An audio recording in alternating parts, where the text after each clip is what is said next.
Our classroom is a math classroom, and like before our whole circle, we were just like everywhere. Like we would never listen. The class was just, we were everywhere.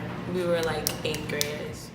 Kids sitting on desks talking, having side conversations while the teachers talking, laughing, a little bit of walking around too much. Like everybody would be up out of their seats, stuff like that. What was it like with circles in the classroom? It was calming. Like everybody got to talk about what they wanted to talk about and whatever was on their mind, and it helped a lot. It calmed down the class. What did you think about it? The first couple of circles, like none of us liked it. Like we didn't see why we were. Honestly, we didn't see the problems in our behavior. We wondered why we were doing this. We felt like we were being punished, and as it continued, we started to realize that there were a lot of things we didn't know about each other. I've used it to address community-wide issues in a class, and I've used it to debrief traumatic events. Definitely. And what was it like being a teacher sitting in circle with students?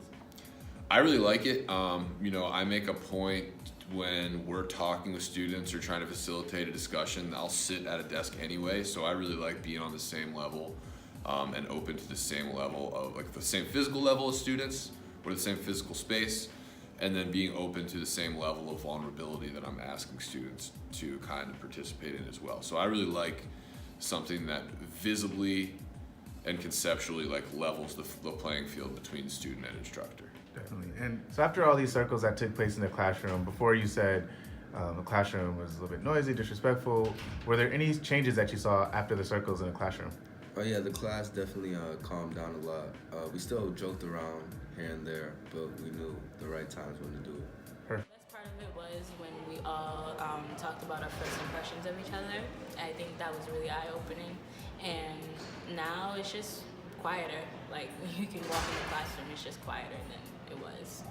It's something that I use because it allows an even playing field for voices to be heard and gives students agency to run something that they're a part of. You know, once I sit down in a circle, I'm a member of that circle with folks, and I'm communicating with them about the same questions I'm asking them to communicate with me about.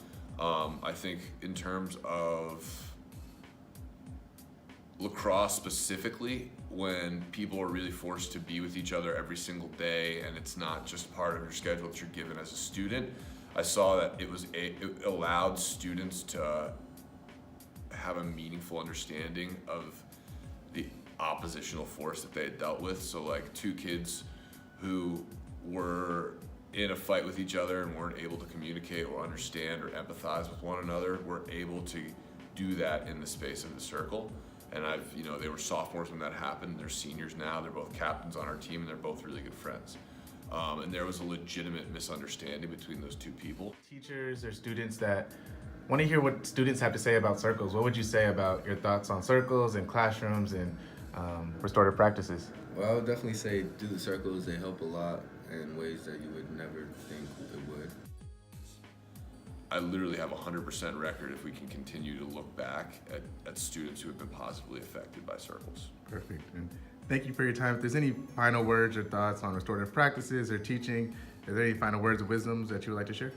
Yeah, I think the one thing that really has worked out for me has been just starting circles casually in the room that have nothing to do with mediating trauma or traumatic events. So if it's already kind of a habit that you've built into your classroom and you do it really casually, when something that's not so casual that needs to be addressed occurs, you show up and address that in the same way that you learned each other's names at the beginning of the year.